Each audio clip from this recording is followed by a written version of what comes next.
Assalamualaikum warahmatullahi wabarakatuh. Bismillah, alhamdulillah, wassalatu wassalamu ala rasulillah wa ala alihi wa ashabihi wa mawala. La hawla wa la quwwata illa billah. Alhamdulillahi rabbil alamin. Yang pertama kali, pada yang terhormat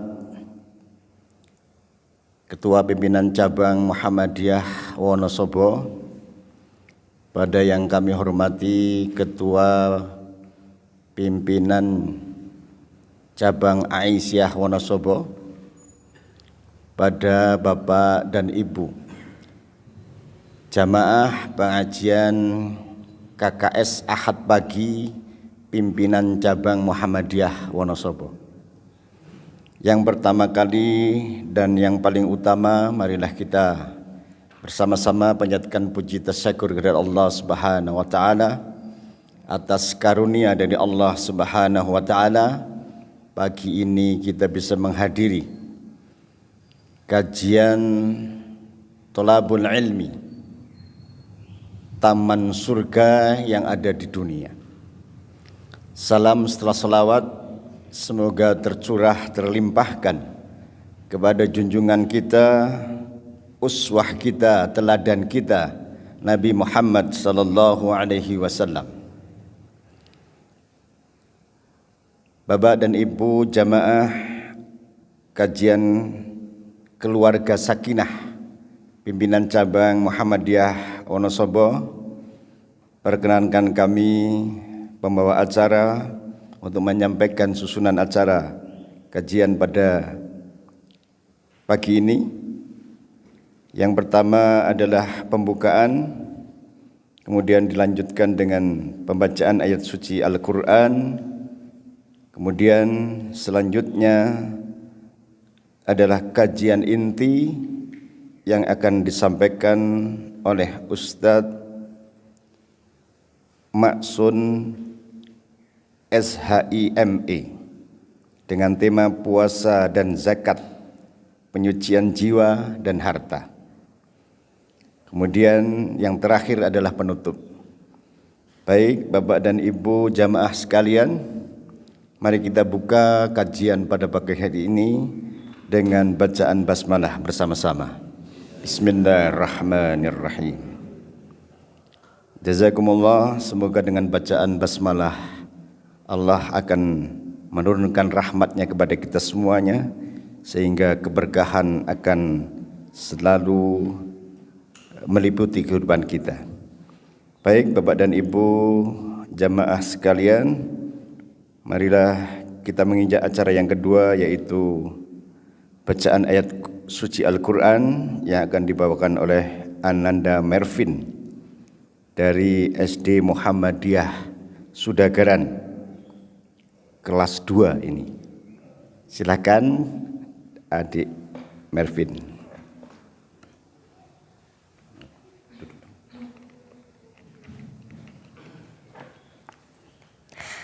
Assalamualaikum warahmatullahi wabarakatuh.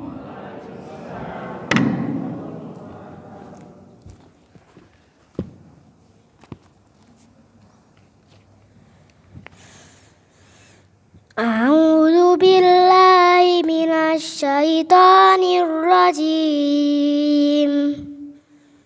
Bismillahirrahmanirrahim.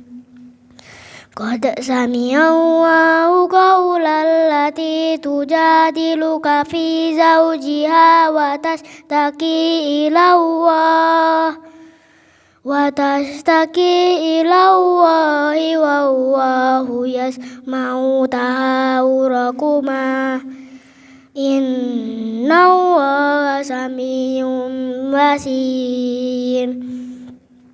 Alladzina yudahiruna minkum min nisa'ihim ma hunna ummatihim in ummahatuhum illallahum لوجدناهم وإنهم ليقولون منكرا من القول وزورا وإن الله لغفور غفور والذين يظاهرون من نسائهم ثم يعودون لما قالوا فتحرير رقبة من قبل أن يتماسا ذلكم توعظون به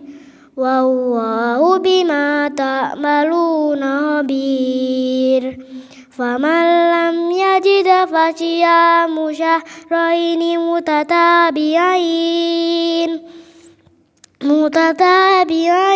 من قبل أن يتماسا فمن لم يستطع فإطعام 60 مسكينا ذلك لتؤمنوا بالله ورسوله وتلك حدود الله وللكافرين عذاب أليم إن الذين يحادون الله ورسوله كبتوا كما كبت الذين من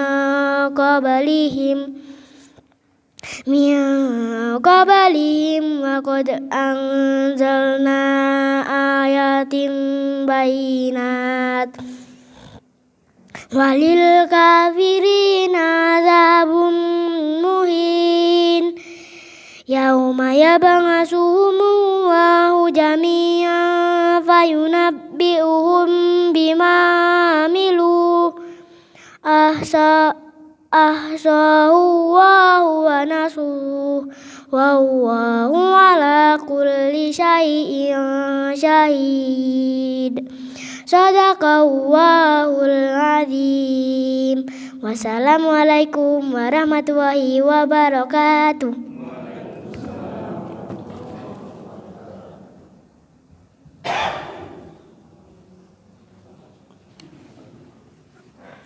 Allahumma arhamna bil Quran, jazakumullah khairan katsira, barakallahu fikum. Pada Ananda Marvin dari SD Muhammadiyah Sudagaran Wonosobo.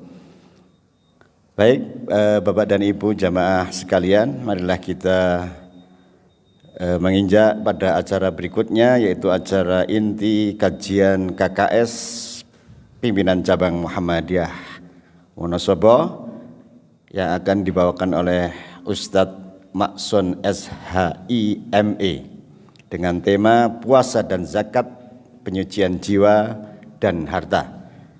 Waktu kami persilakan.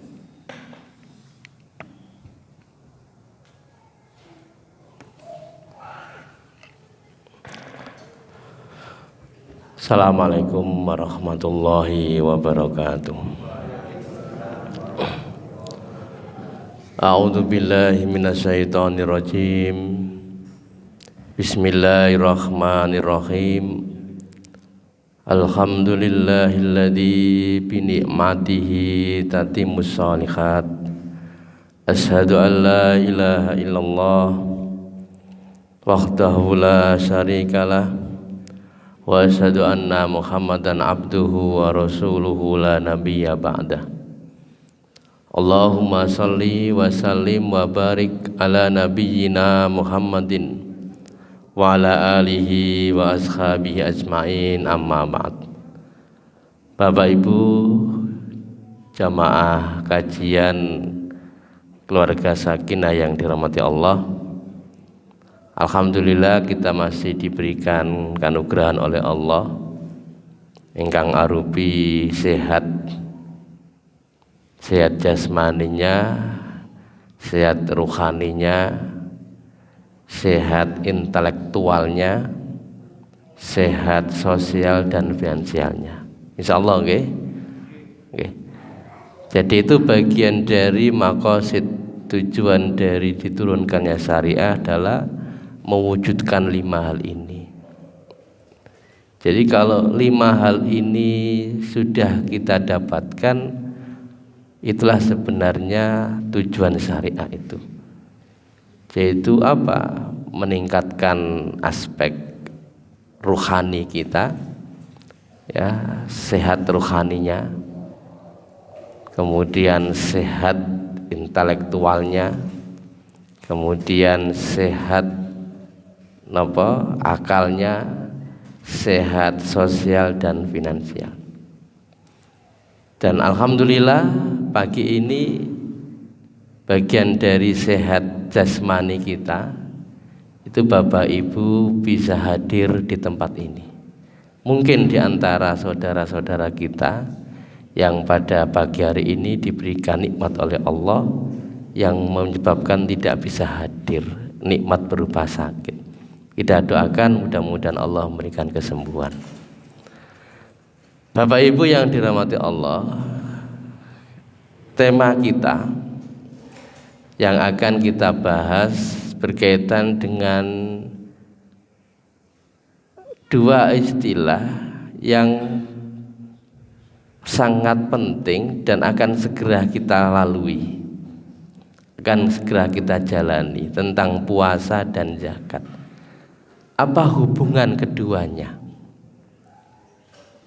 Ya, puasa itu ibadah yang sangat individual, sementara zakat itu ibadah sosial yang sama-sama punya tujuan penyucian. Puasa penyucian jiwa kita, zakat itu justru mencakup 2 hal, penyucian jiwa dan harta. Nah, ini punya hubungan, ya. Puasa yang kita lakukan nanti itu harusnya melahirkan sikap kedermawanan. Puasa ibadah pribadi, ya, tetapi bisa melahirkan ibadah sosial. Nah, saya memulai jamaah rahimakumullah dari 2 ayat, ya, 2 ayat Al-Baqarah 183 atau Taubah 103. Dasar kita di sini. Tujuan puasa itu Allah sudah menetapkan. Apa tujuannya? La'allakum tattaqun. Mudah-mudahan kamu sekalian menjadi pribadi yang bertakwa. Karena Allah itu memberikan jalan kepada manusia itu fujuruha wa taqwa. Orang yang memilih jalan takwa, ya, inilah yang akan bisa memberikan keselamatan bagi dirinya. Karena takwa itulah sebaik-baik bekal. Untuk sampai kepada maqamat takwa itu harus diawali dengan penyucian diri. Ya, takwa itu kan nopo? Dampak.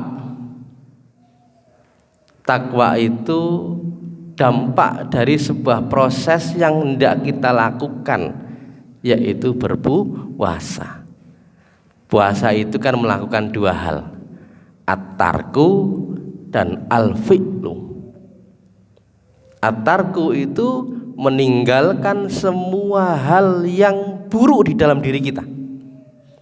Jadi bukan sekedar meninggalkan makan dan minum, tapi meninggalkan semua hal yang buruk. Yang biasa riba ditinggalkan, yang biasa ngomongi cuawaan, ngomong-ngomong yang saru, ngomong yang bisa menimbulkan syahwat ditinggalkan. Itu at-tarku. Jadi bukan sekedar meninggalkan makan dan minum, lisannya, al-jawarih, anggota badannya itu juga dipuasakan.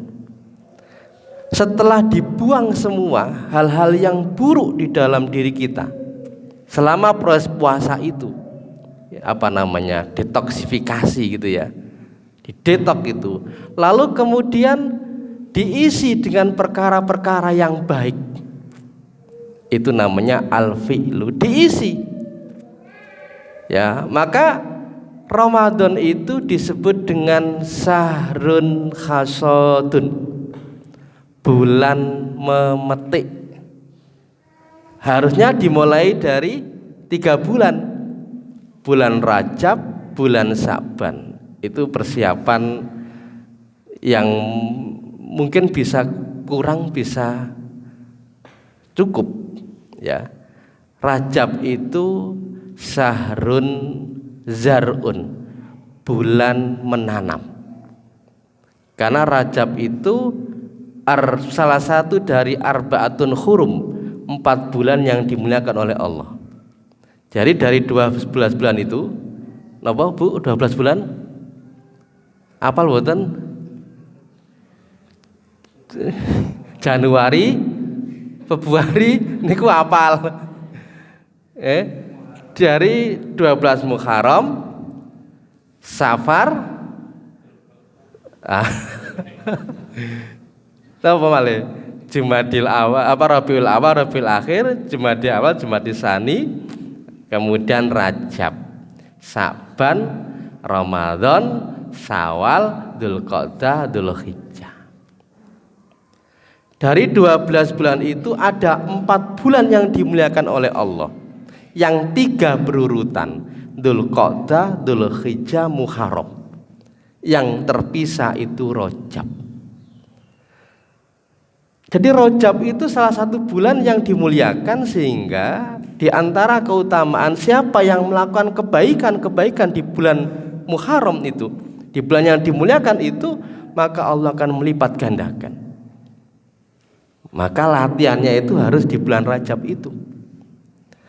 Lalu masuk ke bulan Sa'ban, sahrun sakiyun, bulan menyirami. Disirami dengan latihan-latihan, termasuk tadi mempersiapkan diri dengan ilmu ya. Bahkan Nabi itu lebih banyak puasa di bulan Sa'ban itu dibanding dengan bulan-bulan yang lainnya selain bulan Ramadan. Nah, Ramadan itu sahrun khasodun. Setelah sudah kita siapkan latihan selama 2 bulan itu, bahkan kalau kita membaca beberapa literatur, salafus saleh itu menyiapkan Ramadan itu 6 bulan sebelumnya. 6 bulan setelah Ramadan berdoa, ya Allah, kabulkanlah seluruh ibadah-ibadahku, tilawahku, puasaku, qiyamku. 6 bulan sebelum Ramadan berdoanya sama, pertemukannya ya Allah, Allahumma balikna Ramadan, salimni ila Ramadan. Nah, jadi sudah disiapkan betul itu. Kenapa? Ketika masuk Ramadan, itulah bulan kita memanen pahala. Nah, dari Ramadan yang kemudian ada kewajiban puasa itu, kita isi setelah kita buang segala hal-hal yang buruk itu, kemudian diisi dengan kebaikan-kebaikan. Diisi itu tilawahnya ya, yang biasanya 1 lembar menjadi 2 lembar, sehingga setelah Ramadan itu atau pas Ramadan itu bisa khatam 2-3. Ada motivasi yang lebih di Ramadan itu. Kenapa? Karena itu bulan memanen pahala. Allah melipat gandakan pahalanya di bulan Ramadan itu. Bahkan umroh di bulan Ramadan itu seperti haji bersamaku di luar bulan Ramadan. Itu diantara fadilahnya. Setelah kita isi dengan kebaikan-kebaikan, maka lahirlah tajalliyat. Tajalliyat itu kita itu menjadi pribadi dengan kualitas sifat-sifat Allah Subhanahu wa ta'ala. Dalam bahasa agama, itulah pribadi yang bertakwa ya, menjaga diri dari hal-hal yang Allah tidak ridho. Kita terjaga dari perkara-perkara yang tidak diridhoi oleh Allah Subhanahu wa ta'ala. Itu puncak makom tertinggi bagi seorang hamba itu adalah takwa. Ya, nek wis masuk pada derajat takwa, berarti dia sudah mensucikan dirinya. Ya, ini tujuan dari puasa itu. Kemudian ayat yang kedua, tujuan dari zakat. Ya.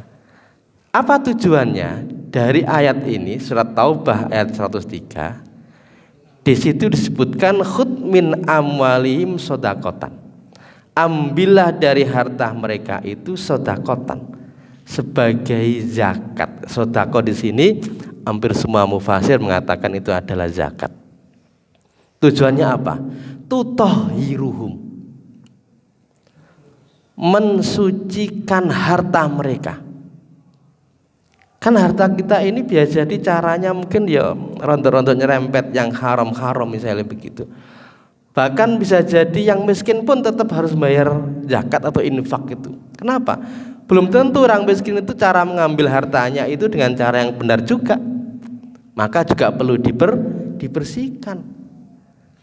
Sekalipun dengan bahasa infak atau sedekah, tetap harus dibersihkan. Kenapa?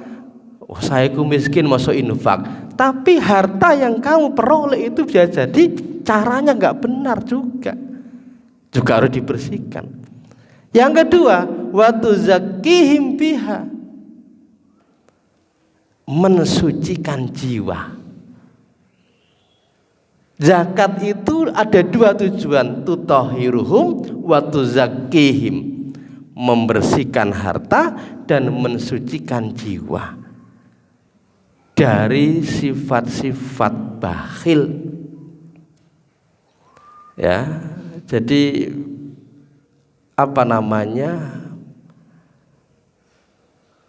potensi untuk mencegah dari infak, ya, itu naluri yang paling dalam diri manusia. Orang itu kan punya pikiran begini, wong aku ya kerja isuk sampai sore kok lapo tak nak ke wong, misalnya begitu kan.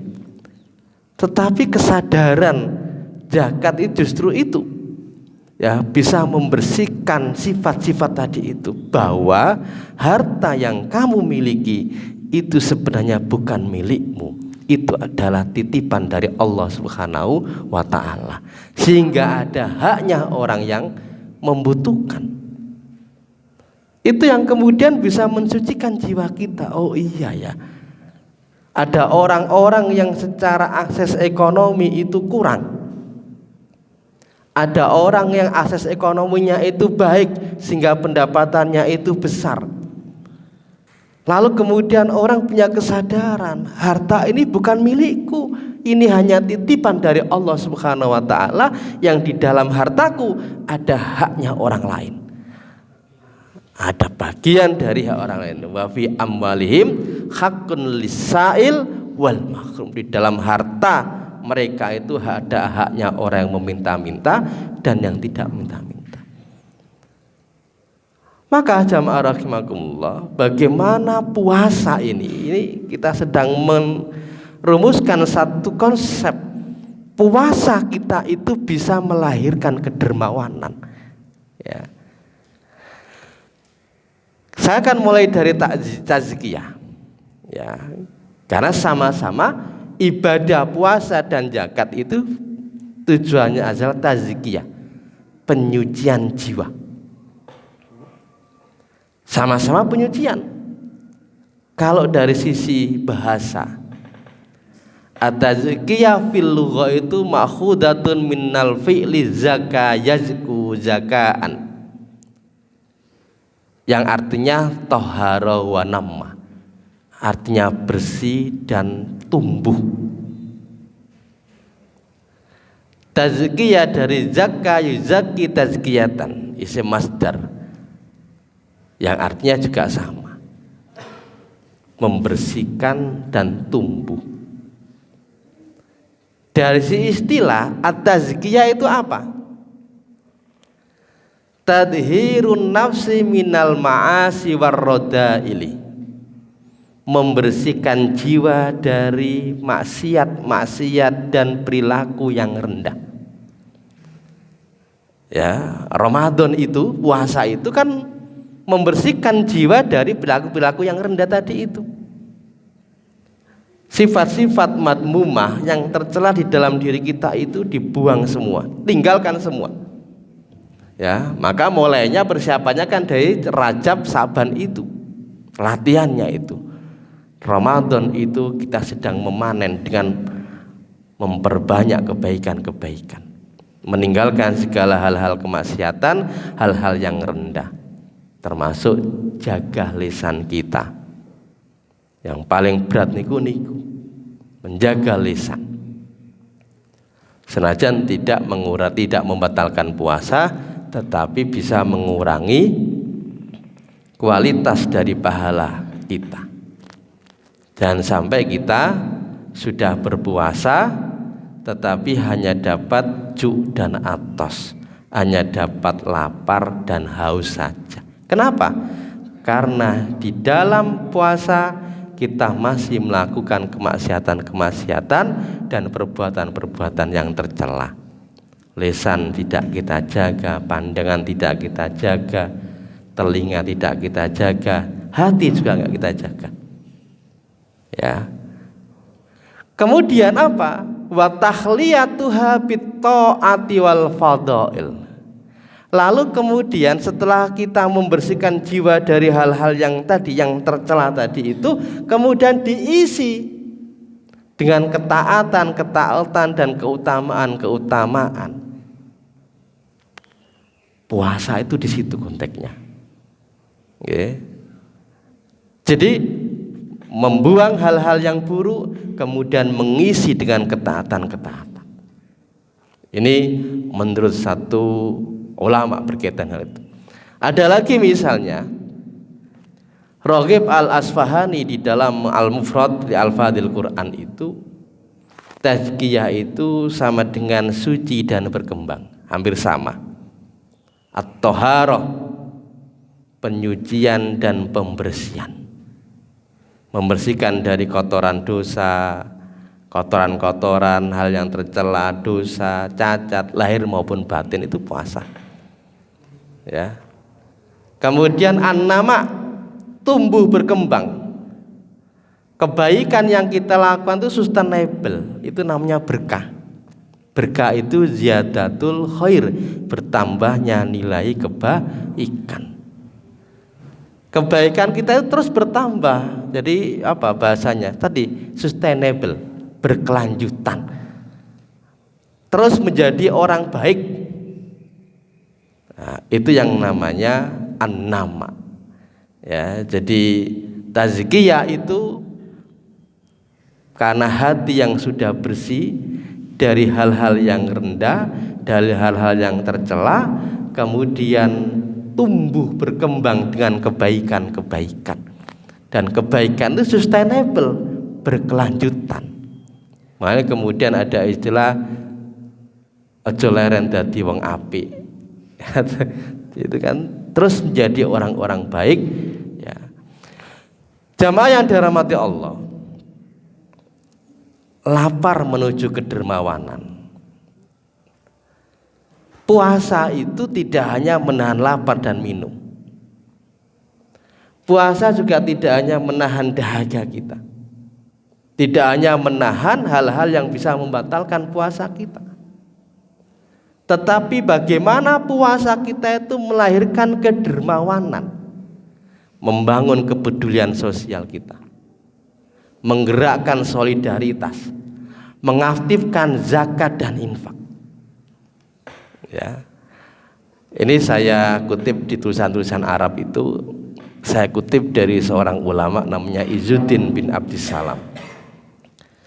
Izzuddin bin Abdissalam itu punya kitab namanya Maqasidul Ibadah, tujuan ibadah, yang di dalamnya ada sholat, maqasidus sholat, ada maqasidus zakat, ada maqasidus saum, ada maqasidul hajj. Ya. Di antara bahwa puasa itu bisa melahirkan kedermawanan, kata Izzuddin bin Abdissalam, di dalam puasa atau di bulan Ramadan itu akan melahirkan semangat untuk bersedekah. Mengapa? Fali anna shaima, karena orang yang berpuasa itu idza jaa, apabila dia lapar, tadzakkara ma indahu minal ju', dia ingat apa yang dimiliki dari lapar itu.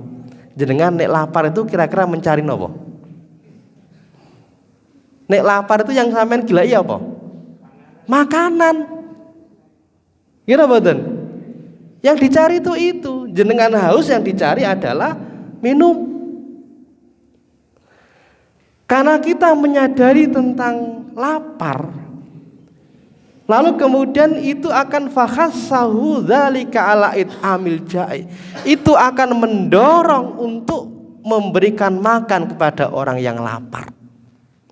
Bahwa lapar itu enggak enak. Gini mboten? Haus itu enggak enak. Padahal jenengan punya. Ning kulkase ya ono macem-macem, ada bahan-bahan makan yang belum diolah. Ya, lemari ini macam-macam lah, persiapan bodoh itu sudah ada. Dari kesadaran itulah kemudian termotivasi untuk memberikan makan kepada orang lapar. Ya, itu motivasinya, bahwa lapar haus itu enggak enak. Kalau jenengan selama sehari dari fajar sampai tenggelamnya matahari enggak makan, tapi kan bar maghrib terus makan, ngene mboten? Ya kan, makan kolak, engko maneh ana es teler, terus napa malih ya ana tempe lah, sing wajib itu tempe. Ya kan, kadang kan sunai itu kan rutop, tamer gitu ya, makan yang manis-manis.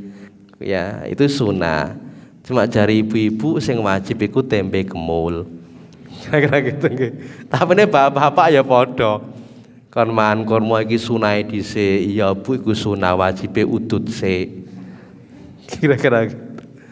Oke. Ini yang memotivasi. Jadi dari lapar itu bisa mendorong untuk melahirkan kedermawanan. Kenapa? Kita merasakan enggak enak lapar itu. Sementara ada di antara saudara kita bisa seharian enggak makan, besok dia juga bisa jadi enggak makan. Kalau kita besok makan siapa? Kalau mereka bisa jadi besok makan apa itu masih kepikiran. Lo ada, jangan dikira enggak ada. Ada orang-orang kayak begitu itu. Ya, hari ini, siang nanti itu mau makan apa itu masih kebingungan. Kenapa? Karena enggak ada yang bisa dimakan. Nunggu ya sampai siang, sampai malam juga. Ya, kita ini makanya tadi Nabi itu sederhana saja. Parameter sehat itu finansial, ya. Parameter sehat finansial itu Nabi itu katanya wa indau kutun fil yaumi, duwe makanan untuk hari ini. Saya yakin jenengan sudah sarapan. Sampun nggih? Sampun sarapan? Ya minimal tempe kemul lah. Ya. Itu kata Nabi, itu sudah masuk kategori faka'annama khijat laudun ya. Dunia itu sudah dalam genggaman kita. Ada 3, sehat badannya, aman situasinya, punya makanan untuk hari ini. Dan saya yakin jenengan enggak hanya hari ini, untuk 1 minggu ke depan saya kira sudah disiapkan. Itu seperti dunia dalam genggaman kita.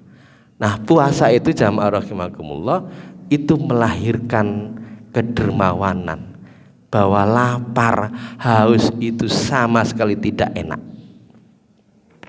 Ketika kita lapar, kita ingat apa yang kita punya. Kemudian yang kedua, ini juga masih menurut Izzuddin bin Abdissalam.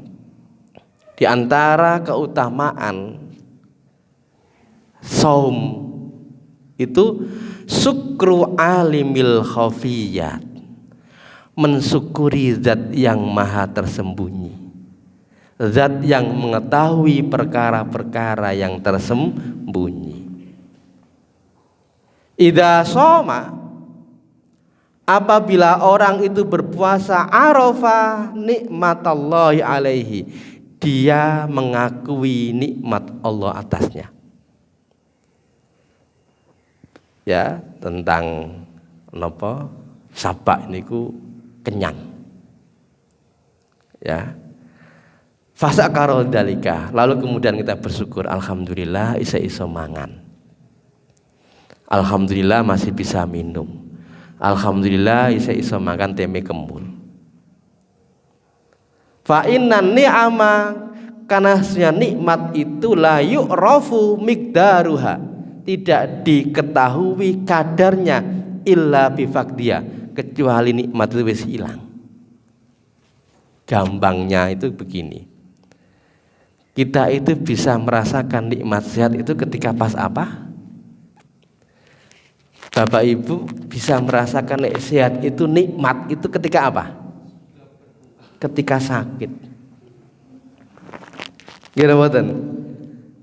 Ketika sakit itu kita baru sadar, Masya Allah.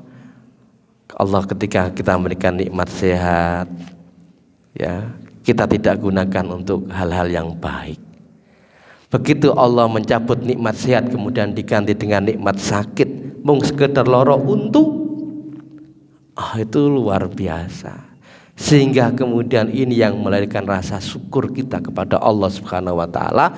Isek duwe makanan nang kulkas, masih bisa makan setelah maghrib, masih bisa kenyang. Nikmatnya kenyang itu kalau kita merasakan nek ngeleh iku ra enak. Gila boten? Ya, kita bisa merasakan nek kenyang, walaupun kadang kekenyangan itu ya enggak enak juga. Kewaregen itu ya enggak enak juga. Itu kita bisa merasakan nek kenyang itu nikmat. Itu pada saat kita itu lapar. Wah, enggak enak tenan wong lapar itu. Inilah yang kemudian melahirkan sifat kedermawanan. Melihat saudara-saudara kita yang sangat membutuhkan, bisa jadi dia seharian gak makan, nunggu. Bisa jadi besok mau makan apa lagi itu masih bingung, kita tidak. Ini yang bagaimana puasa itu bisa melahirkan kepedulian sosial kita dengan saudara kita yang fakir miskin. Menggerakkan solidaritas sosial. Bareng-bareng bahwa lapar tuh nggak enak. Ayo dong kemudian kita berbagi dengan saudara kita yang fakir miskin. Maka kemudian zakat, infak itu akan banyak di bulan Ramadan. Jadi kalau misalnya niki ibu sebagian besar nopo dagang nopo dagang nopo para ustadzah macam-macam. Ya, kalau dagang misalnya ada kewajiban zakat karena harus haul 1 tahun misalnya. Ya, kalau belum sampai nisab infak. Ya, ini karena sekarang itu begini Bapak Ibu. Yang profesi misalnya itu kiasnya kan ke emas nggih. Sementara harga emas itu mahal sekali sekarang. Pinten Bu? Kula tanget ibu-ibu.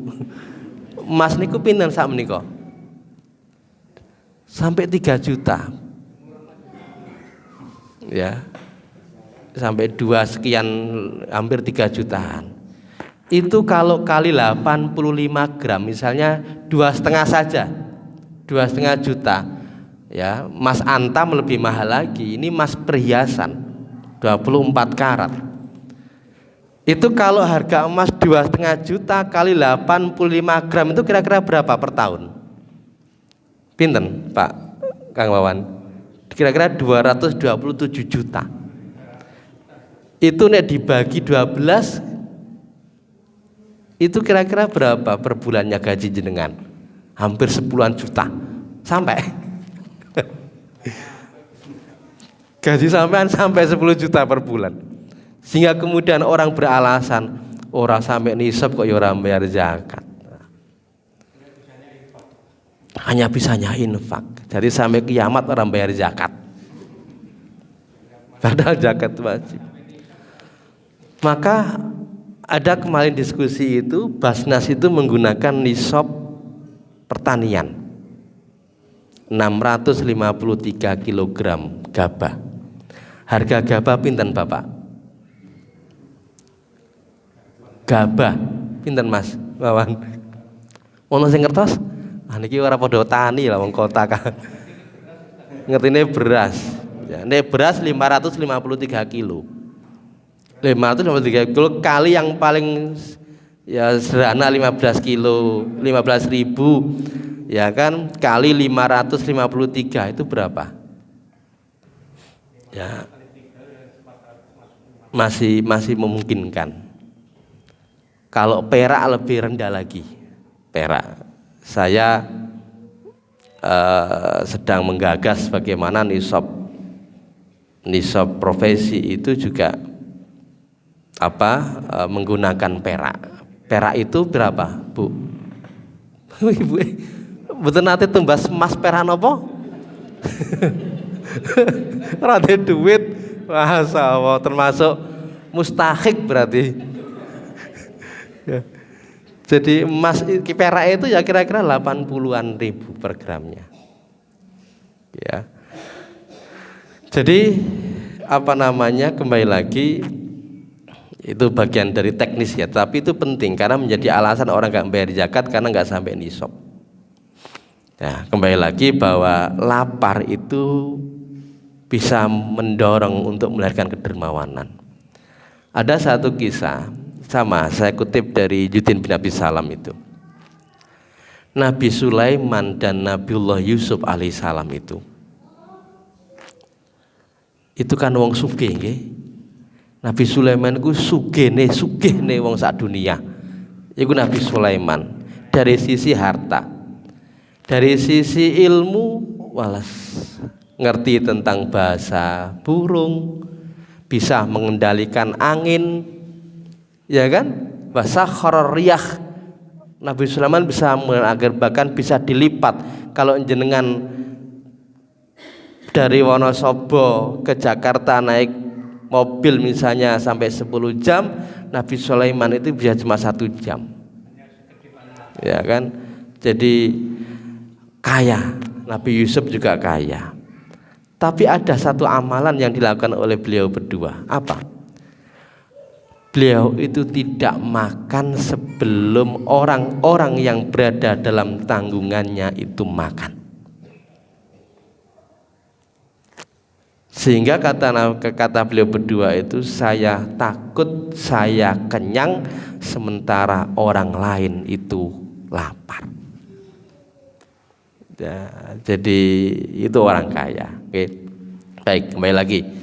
Jadi puasa kita itu lapar itu bisa melahirkan kedermawanan. Ya. Kemudian jamaah rahimakumullah, puasa itu tadi penyucian jiwa, ibadah yang sangat personal, melatih pengendalian nafsu kita. Jadi bukan hanya nafsu makan minum, ya hasrat untuk berhubungan, tetapi hal-hal yang bisa mengurangi kualitas ibadah puasa kita itu dikendalikan. Ya, kesabaran, ya, lahan lapar dari fajar sampai tenggelamnya matahari itu berat, butuh kesabaran. Begitu sudah sampainya, lalu kita minum, dapat domau, hilanglah haus. Itu berarti kita telah berhasil untuk menahan, ya, lapar dan minum, dan kita sukses di dalam kesabaran untuk menahan makan dan minum tadi itu. Kejujuran batin, puasa itu melatih itu. Puasa itu ibadah yang tidak bisa dimasuki unsur ria'an nas. Itu ibadah puasa. Tidak bisa dimasuki unsur ria'an nas, riya kepada manusia. Misalnya jenengan perhatikan, iki wong kok brigas banget ya, mesti ora poso iku. Misalnya gitu kan. Atau wong kok lemes banget itu ya iki mesti poso. Belum tentu. Wong pancene wis karakter tabiate kaya ngono ku. Ya. Jadi nggak bisa dinilai. Beda dengan ibadah-ibadah yang lainnya. Ibadah puasa itu ada nggak potensi ria'an nas? Maaf, sholat. Ada. Misalnya pas akeh wong sholatnya disuwe-suweke, misalnya begitu kan. Begitu nggak ono wong cepet-cepet, itu sudah kelihatan itu. Kemudian zakat juga sama. Zakat itu lebih berat lagi. Karena merasa ini hartanya. Kowe tak kei. Sehingga yang muncul bukan hanya ria'an nas, tapi unsur kesombongan. Merasa dia punya, padahal itu adalah haknya orang fakir miskin. Kan begitu? Maka kemudian diantara hikmah kenapa zakat itu harus lewat amil. Jenengan nek zakat lewat nopo? Langsung diberikan kepada mustahik atau lewat lajismu? Di antara hikmahnya supaya kita tidak merasa bahwa iki hartaku, kowe tak kei. Sehingga yang muncul di dalam diri kita adalah kesombongan. Tapi kalau lewat lajismu, itu kita tidak tahu kepada yang kita kasih. Ya, ada unsur-unsur itunya. Itu di antara kenapa ayat tentang asnaf zakat itu ada wal amilina, ada amil, karena di antara hikmahnya itu menghindarkan kita itu dari sifat-sifat merasa iki milikku lho, kowe sing tak kei. Kalau lewat lajismu, lewat amil, kita tidak tahu orang yang kita kasih. Yang penting untuk kemaslahatan sampai kepada fakir miskin, sudah selesai. Apalagi ibadah haji. Oh, ibadah haji itu unsur ria'an nasnya itu banyak. Wong wis bar kaji ra diceluk Pak Kaji wae ya nesu. Ra diceluk Bu Kaji nesu. Ya kan, ngopo ora Pak salat, napa Pak zakat gitu kan. Jadi tapi ibadah puasa tidak bisa. Inilah di antara puasa itu melatih kejujuran batin kita. Yang tahu hanya Allah. Maka Allah mengatakan dalam hadis qudsi, asyamu li wa ana azzibi. Puasa itu milikku dan aku yang akan membalasnya. Karena nggak ada yang bisa melihat si fulan ini puasa atau tidak, hanya Allah Subhanahu wa ta'ala. Sehingga puasa juga melatih muraqabatullah, kesadaran bahwa kita itu dalam pengawasan Allah Subhanahu wa ta'ala. Itu puasa.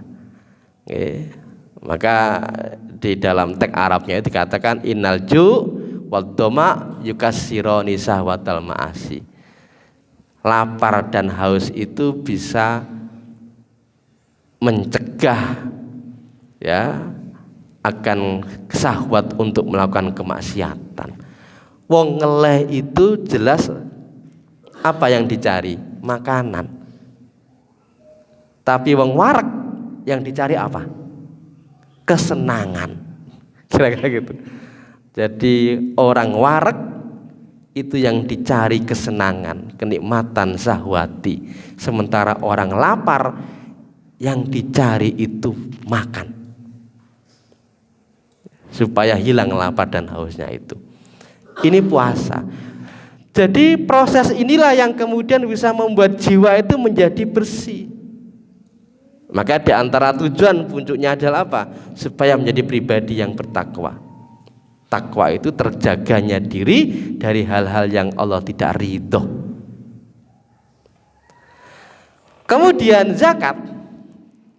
Ya. Zakat itu tidak hanya penyucian harta, tapi juga jiwa, tutahhiruhum wa tuzakihim biha. Membersihkan harta kita. Bisa jadi kita sudah hati-hati di dalam mencari harta, wis berusaha caranya dengan benar, tetapi ya mungkin saja di antara ada hal yang tidak benar, maka dengan zakat itu tutahhiruhum, disucikan itu. Wong fakir miskin ya padha wae ini belum tentu juga cara mencari hartanya dengan benar juga. Tetap harus ada membayar infak atau sedekah sebagai penyucian atas harta yang dia peroleh. Ya, itu dari sisi harta. Dari sisi jiwanya, wa yuzakkihim, zakat itu juga mensucikan jiwanya dari penyakit bakhil, kikir. Ya, itu zakat, tujuannya itu. Nah, zakat ini Bapak Ibu, kalau dalam konteks Ramadan, karena biasanya kan Ramadan itu banyak orang berinfak berzakat, itu ada dua kewajiban zakat, zakat fitrah dan zakat amwal. Saya akan bicara tentang zakat amwal dulu. Zakat harta, ya, itu dalam definisi yang diputuskan oleh Muhammadiyah dalam fikih zakat kontemporer itu dikatakan ibadah wajib yang dilaksanakan dengan memberikan sejumlah kadar tertentu dari harta milik sendiri kepada orang yang berhak menerimanya menurut yang ditentukan oleh syariat Islam. Harta tertentu, jenengan punya emas, nilainya 100 gram. Kalau itu diniatkan sebagai investasi, wajib mengeluarkan 2,5%. Tapi tak nggo kabeh Pak, misalnya gitu kan, ya berarti nggak ada kewajiban zakatnya. Kalau dipakai semuanya, ya sekalipun dengan alasan, itu urusannya dengan Allah kan, bagian dari khilah. Barang ora kena zakat, dinggo kabeh mas 100 gram iku, ya ora apa-apa. Secara hukum tidak kena zakat. Tapi kan ada asas kepatutan. Umume wong nganggo emas ku ya mesti berapa misalnya gitu kan. Ora tinggo kabeh sampai nek nganggo apa kalung itu sampai telahir itu sampai melu dingkluk karena kaboten misalnya begitu. Jenengan punya deposito. Enggak ada boten? Deposito. Ya. Ya, deposito. Duwe simpanan. Kalau sampai 85 gram nisabnya itu berarti ada kewajiban zakatnya. Tapi orang nisab kabeh Pak, ya, ya duwe emas, ya duwe deposito, ya duwe macam-macam gitu kan. Ya duwe sawah tapi ra tau nisab. Misalnya begitu kan. Maka dibolehkan digabung semua harta jenengan tadi itu, ya, nek dewe-dewe enggak sampai nisab. Tapi ketika digabung sampai nisab, maka wajib mengeluarkan 2,5%. Nah, kira-kira gitu. Itu bisa dibaca di dalam Tanbit Muhammadiyah tentang fikih zakat kontemporer. Ada kadar tertentunya, ada nisabnya, ada khaulnya, diberikan kepada orang tertentu. 8 asnaf itu zakat amwal. Okay. Nah, zakat itu ada dua dimensi, transendental dan horizontal. Zakat itu bagian dari ketaatan kita kepada Allah. Itu perintah Allah Subhanahu wa taala. Bagian dari akidah harta, bahwa semua hal itu adalah milik Allah Subhanahu wa taala, termasuk apa yang kita miliki itu adalah milik Allah. Harta, anak, itu milik Allah yang Allah titipkan kepada kita. Ya. Nah, dari konsep pemahaman inilah kemudian lahir kesadaran karena ini milik Allah. Ketika Allah memerintahkan wa'atuz zakat, tunaikan. Ada dimensi sosialnya. Zakat itu dimensi transendental, ini bagian dari melaksanakan perintah Allah. Tetapi begitu kita mengeluarkan, ada aspek sosial ekonominya. Ya, di antaranya ini. Ya, zakat itu redistribusi kekayaan. Likaila yakuna dulatam bainal agniya aminkum, supaya harta itu tidak muter ning wong sugih-sugih tok. Ya. supaya mengalir juga kepada orang-orang mustahik, pada fakir miskin. Ya, ini redistribusi kekayaan. Wa fi amwalihim hakun lisail wal mahrum, di dalam harta mereka itu ada hak orang yang meminta-minta dan yang tidak meminta-minta. Mengurangi ketimpangan ekonomi. Tadi ada orang-orang yang punya akses ekonomi yang baik, pekerjaannya baik, ada orang yang tidak. Itu isi dunia itu begitu. Ya, Islam tidak melarang orang menjadi kaya. Tetapi Islam hanya mengatur ketika Anda kaya, wa fima anfaqau bi, untuk apa hartamu itu digunakan. Sudahkah kewajiban zakat ditunaikan? Nek urung sampai nisab, yo infak, yo sedekah. Zakat itu juga bisa membuat perekonomian itu berjalan dengan baik. Jenengan orang kaya memberikan zakatnya kepada fakir miskin lewat lanjismu, harta itu digunakan untuk membeli barang. Ada putaran ekonomi bagi UKM yang tanggani iso tuku barang, kan begitu ya. Tapi kalau harta itu hanya disimpan oleh orang-orang kaya saja, nggak berputar. Nah, ini diantara hikmahnya. Kemudian membangun solidaritas sosial, rasa empati, karena tadi lapar tadi itu ya nggak enak, lapar itu lahir rasa empati kita, lahir ukhuwah persaudaraan kita sama manusia. Ada yang diberikan akses ekonomi yang baik, ada yang tidak. Stabilitas sosial menjadi lebih baik. Coba nek akeh wong fakir miskin butuh duit dengan wong sugih, waya zakat ora infak, kemudian sampean dirampok dengan alasan wah aku mangan wae angel, sementara orang kaya itu tidak pernah memberikan ekonominya kepada kami. Kehidupan sosial menjadi kurang baik. Coba kalau kemudian relasi antara kaya dan fakir miskin berjalan dengan baik, maka akan lahir stabilitas sosial yang baik. Nah, di antara hubungan puasa dan zakat ini sampai jam 9 nggih. Nggih. Aspek dimensi ibadah. Puasa itu personal. Ibadah puasa itu sangat private. Makanya tidak ada yang tahu dia puasa atau tidak. Sementara zakat itu ibadah sosial kolektif. Apa hubungan sebab akibatnya? Puasa itu membentuk pribadi, zakat membentuk masyarakat.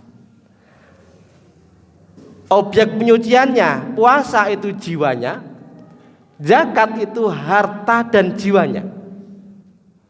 Jiwa yang bersih mendorong harta yang bersih. Jiwa yang bersih, cara mendapatkan harta dengan cara-cara yang baik, disalurkan dengan cara-cara yang baik. Aspek latihannya, puasa pengendalian nafsu, zakat pengendalian kepemilikan. Zakat itu kan supaya kita nggak merasa bahwa iki milikku, olehku kerja-kerja dewe, ngopo tak anane wong, ngopo tak zakati, ngopo tak infaki, ngopo tak sedekoi. Maka kewajiban zakat itu pengendalian kepemilikan, bahwa di dalam hartamu itu ada haknya orang lain. Itu bukan hakmu, itu haknya orang lain. Makanya begini Bapak Ibu, zakat itu hak atau kewajiban? Itu jadi perdebatan di dalam wilayah fikih. Zakat itu hak atau kewajiban?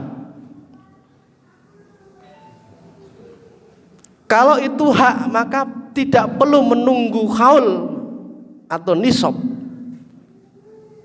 Karena merasa aku duit, ada orang lain yang mungkin nggak punya, tak kei, disegerakan. Nah, itu kalau hak. Tapi kalau kewajiban ya harus menunggu haul sampai nisab, sebagaimana orang sholat nunggu waktunya sholat dan lain sebagainya. Puasa itu kontrol diri, zakat itu rela berbagi. Apa dampak psikologisnya? Puasa itu melahirkan empati dan kesabaran. Tadi bahwa lapar haus itu nggak enak, ya kita sabar. Ini perintah Allah Subhanahu Wa Taala dari fajar sampai tenggelam matahari nggak makan nggak minum. Sementara zakat melahirkan kepedulian dan kedermawanan. Empati dari puasa melahirkan zakat, infak, sedekah. Karena tadi, wah nyatanya nggak enak sih lapar itu, maka lahir zakat, infak, sedekah. Problem dasarnya puasa itu ego dan syahwat. Zakat yang ditangani ketimpangan ekonomi agar harta itu tidak mutar hanya kepada orang-orang kaya saja. Pengendalian ego, distribusi keadilan. Orientasi nilai puasa itu kesadaran diri kepada Allah. Maka tidak bisa dimasuki riya anas. Sementara zakat tanggung jawab kepada manusia. Takwa itu harus berdampak sosial. Kesalian individu harus melahirkan kesalian sosial. Sebaik apapun kita beribadah kepada Allah, bengi sujud jamaah, tapi wonge medit, tetangganya kelaparan, anaknya ora iso sekolah, dia tidur nyenyak, maka kunci surgamu menjadi hilang. Ya, kita bisa makan enak, tidur nyenyak, sementara tetangga kita kelaparan, anaknya ora iso sekolah, dan kita tidak berbuat apa-apa, kunci surga kita itu hilang. Itu yang menjadi semangat Yai Ahmad Dahlan ketika membuat panti asuhan, ara'aital ladzi yukadzibu biddin. Tahukah kamu siapa orang yang mendustakan agama itu? Fadzalikal ladzi yad'ul yatim. Mereka adalah orang yang menghardi anak yatim, menahan orang untuk memberikan makan orang-orang miskin. Nah, ini ayat-ayat yang dibawa oleh Yai Ahmad Dahlan tentang bagaimana membangun tanggung jawab sosial. Takwa itu harus berdampak sosial. Sebaik apapun kita, oleh sholat, oleh poso, tapi wonge medit karo tonggo iku jelas orang kayak begini ini ya. Kalau ada ungkapan baitum minan nas, jauh dari manusia. Wong medit sekalipun dia orang baik, salatnya apik, tapi karo wong iku medit, jelas baitum minan nas, adoh karo manungsa. Ya. Kemudian Qaribum saya lupa ungkapannya itu ya. Baitum minan nas, qaribum minan nar, baitum minal jannah. Dekat dengan neraka, jauh dari surga. Senajan wis ndipi-ndipi karo Allah, tapi kemudian dia enggak punya jiwa sosial. Jadi takwa itu melahirkan dampak sosial. Waktu pelaksanaan puasa itu Ramadan, yang wajib, yang sunnah bisa banyak.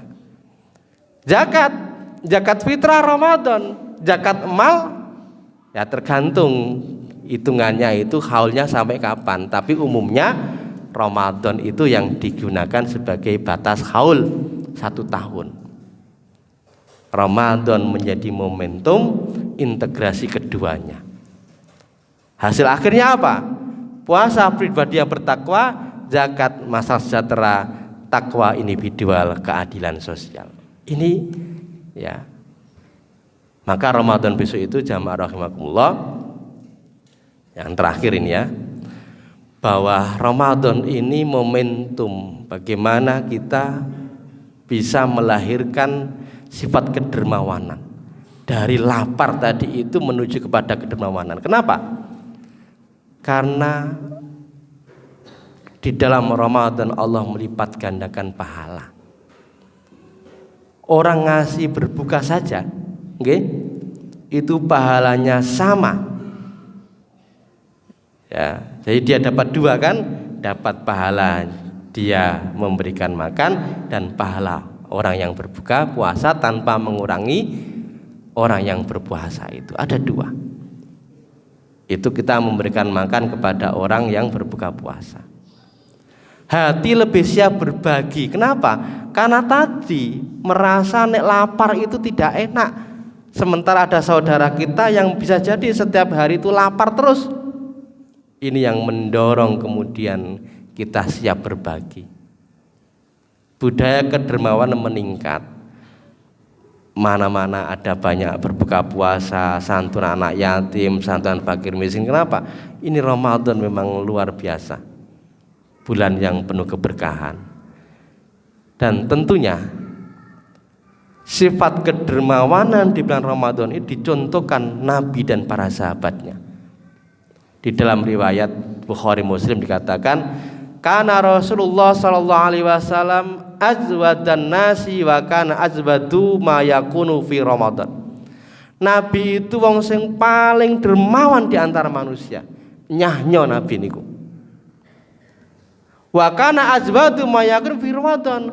Dan sifat kedermawanan itu lebih ketika ada di bulan Ramadan. Selain Ramadan dermawan, tapi pas Ramadan lebih dermawan lagi. Karena tadi pahala dilipat gandakan tadi. Itu Rasulullah.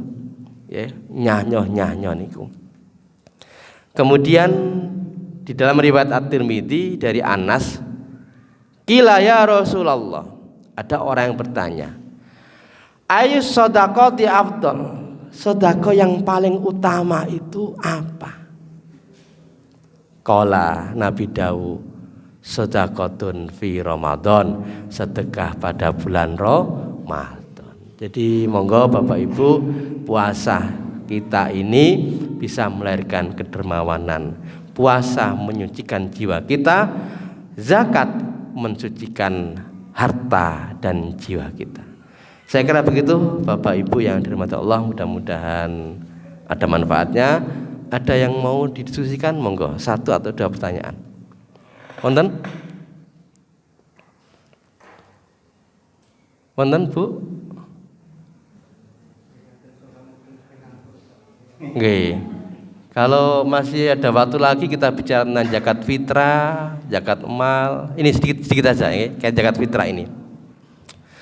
Jadi zakat fitrah itu berkait dengan Ramadan Bapak Ibu. Berkait dengan Ramadan.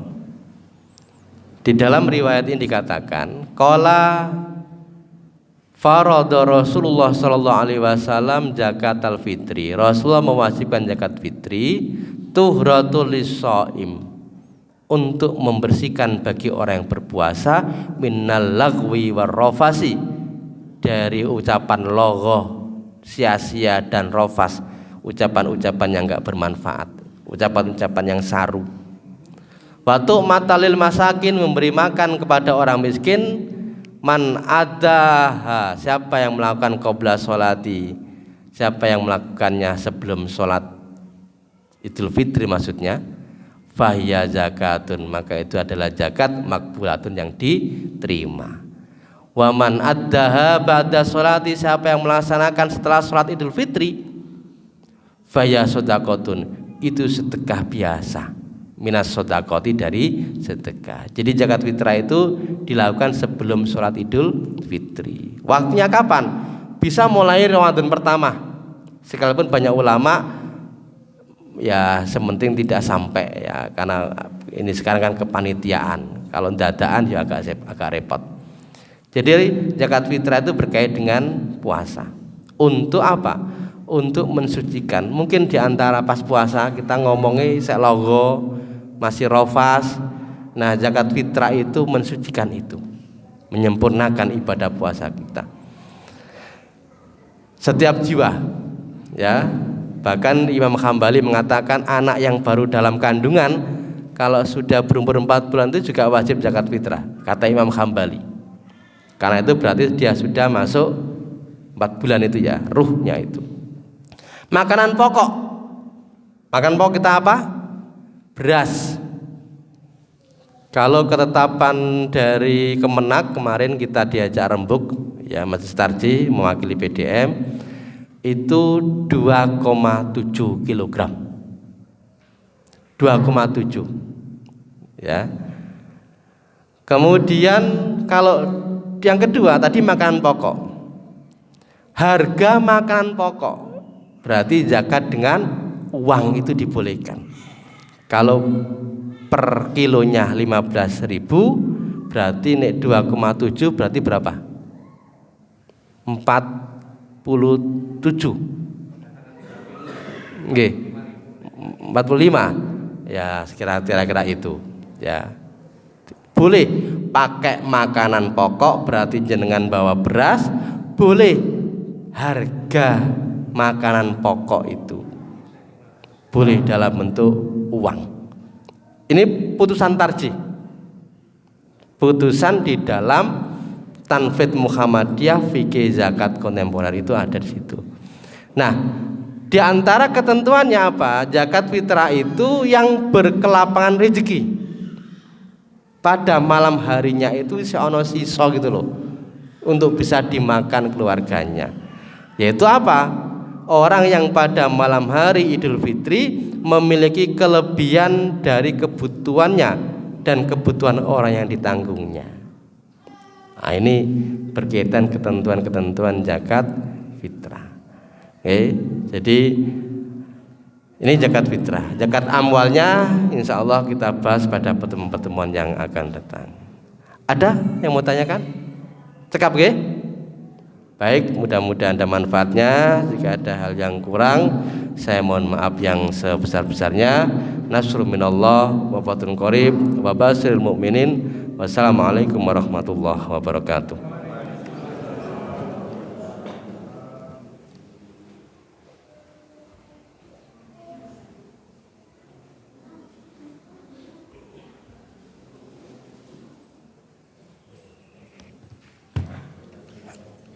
Jazakumullah khairan katsira kepada Ustadz Maksun SHI MA. Alhamdulillah sudah 1 jam kita ikuti bersama. Semoga ini apa yang tadi disampaikan oleh Ustadz Maksun membekali kita di dalam sebentar lagi kita menyambut bulan Ramadan. Insya Allah beberapa hari lagi. Ini menjadi bekal bagi kita untuk menyambut bulan Ramadan yang mulia. Kemudian memotivasi kita untuk terus beramal soleh, berbuat kebaikan dan terus meningkatkan kebaikan yang kita lakukan. Karena hal jazaul ihsan ilal ihsan. Tidak ada balasan untuk kebaikan kecuali kebaikan pula. Demikian dari saya, mohon maaf apabila ada kekurangan kekhilafan di dalam bertutur kata. Mari kita tutup kajian 98 FM Purnama Sidi Wonosobo, mencerahkan, inspiratif.